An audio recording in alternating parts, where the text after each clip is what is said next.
እንደ ኢሮፒያን አቆጣጠር ጁን 30 ቀን 2009 ዓ.ም በካናዳ ኪንግስተን ከተማ በሚገኘው ሪዶ ካናል አቅራቢያ አንድ ሐይቅ ውስጥ አንድ ጥቁር መኪና በከፊል ሰጥሞ ተገኘ። በመጀመሪያ ሲታይ ነገሩ አሳዛኝ የመኪና አደጋ ይመስል ነበር።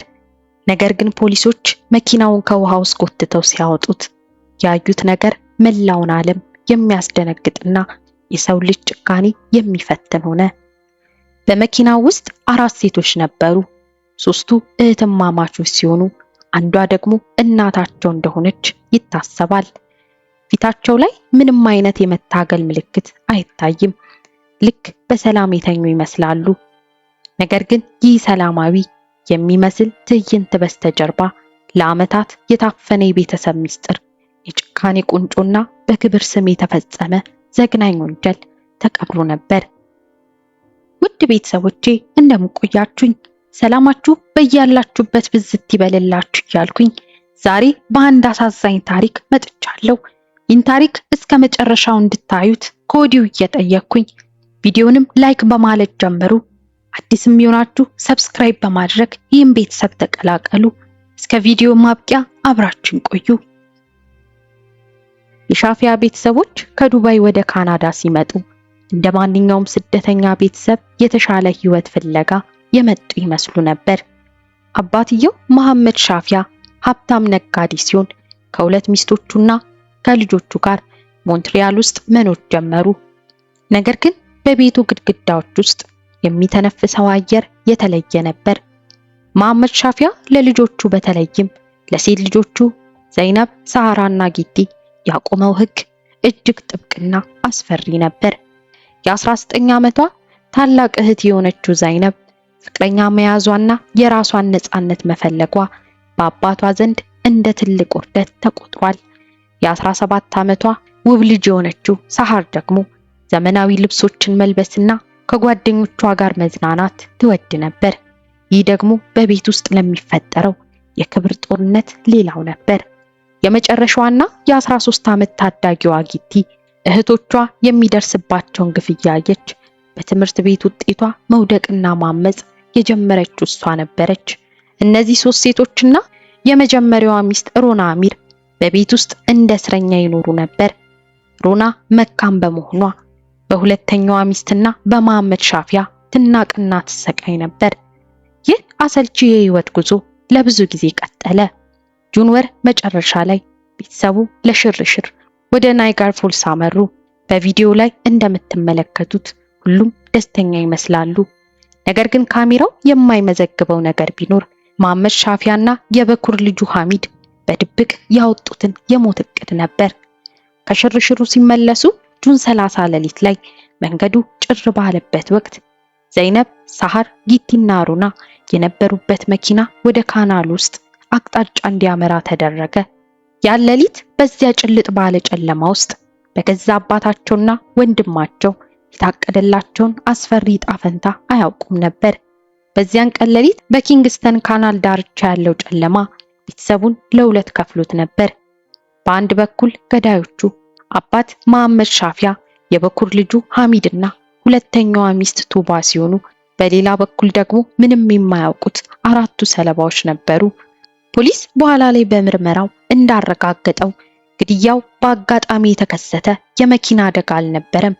መሐመድና ሐሚድ ጥቁሯን ኒሳን መኪና ወደ ውሃው ለመግፋት ሌላ መኪና ተጠቅመዋል። መኪናዋ ወደ ጥልቁ ውሃ ስትገባ ውስጥ ያሉት ሴቶች ለመውጣት ሞክረው ነበር ወይስ አስቀድሞ መድኃኒት ተሰጥቷቸው ነበር? ይህ እስካሁን ድረስ በምርመራው ላይ ትልቅ ጥያቄ ቢሆንም አስክሬኖቹ በተገኙበት ወቅት ግን በመኪናው ውስጥ በሰላም የተኙ ይመስሉ ነበር። ይህ የግርፋት ወይም የትግል ምልክት እንዳይኖር አድርጓል። ከግድያው በኋላ መሐመድ ሻፊያ ወደ ፖሊስ ጣቢያ ሄዶ ልጆቹና ሚስቱ እንደጠፉበት ሲናገር ፍጹም ተዋናይ ነበር። ልጆቼ የት ገቡ? አምላኬ ሆይ እርዳኝ እያለ ሲጮህና ሲያለቅስ የሚያሳይ የቪዲዮ ማስረጃ አለ።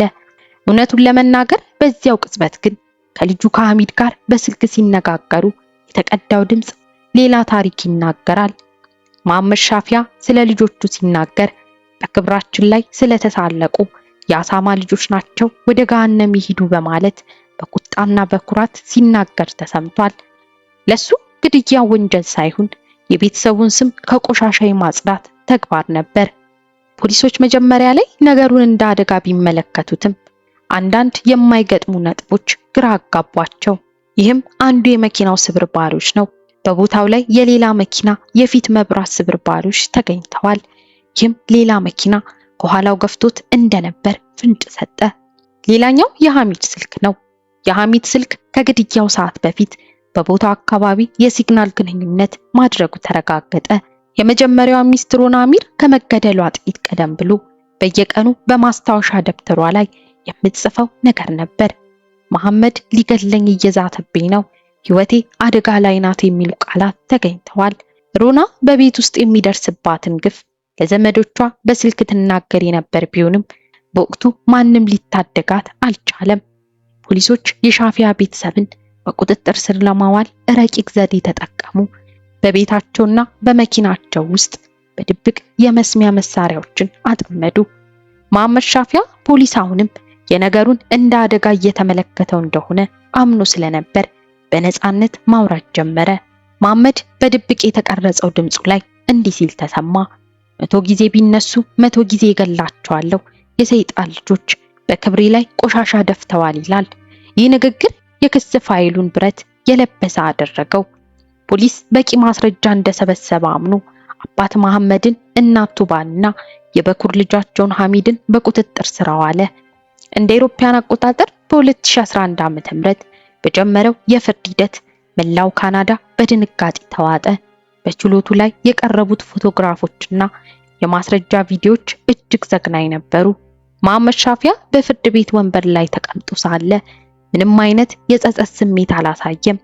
ይልቁንም ልጆቹ ባለጌዎች እንደነበሩና ቤተሰቡን እንዳዋረዱ በቁጣ መናገሩን ቀጠለ። ቱባም ብትሆን የገዛ ልጆቿ ሲገደሉ ዝም ብላ መመልከቷ ብቻ ሳይሆን ግድያው እንዲሳካ መተባበሯ ተረጋገጠ። አቃቤ ሕጉ ጉዳዩን በክብር ስም የተፈጸመ ግድያ ብሎታል። ነገር ግን ዳኛው በመጨረሻ ቃላቸው ላይ ሲናገሩ ይህ በክብር ስም የተፈጸመ ወንጀል አይደለም፣ ይህ እጅግ ዝቅ ያለ ጨካኞችና አሳፋሪ ግድያ ነው አሉ። በመጨረሻው ሶስቱም ተከሳሾች በአንደኛ ደረጃ ግድያ ወንጀል ጥፋተኛ ተባሉ። ከዚያም የዕድሜ ልክ እስራት ተፈረደባቸው። ዛሬ በኪንግስተን ካናል ዳርቻ ላይ ጸጥታ ሰፍኗል። ነገር ግን ያ ውሃ የዘይነብ፣ የሳህር፣ የጊቲና የሮናን የመጨረሻ የለቅሶ ድምጽ ለዘላለም ይዞ ይኖራል። እነዚህ አራት ሴቶች የፈለጉት ነፃነትና ፍቅርን ብቻ ነበር። ያገኙት ግን በገዛ ደማቸው የተጻፈ የሞት ደብዳቤ ሆነ።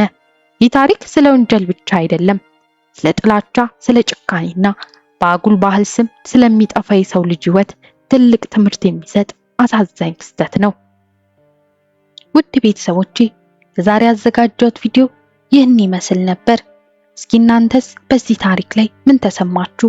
ሐሳባችሁን ኮሜንት ላይ አሳውቁኝ። ላይክ እንዲሁም ለሌሎች እንዲደርስ ሼር እያደረጋችሁ ለዚህ ቻናልም አዲስ ሆናችሁ የምትመለከቱ ሰብስክራይብ እያደረጋችሁ ተቀላቀሉ። በሌላ አዲስ የወንጀል ታሪክ እስክንገናኝ ድረስ ቸር ቆዩልኝ።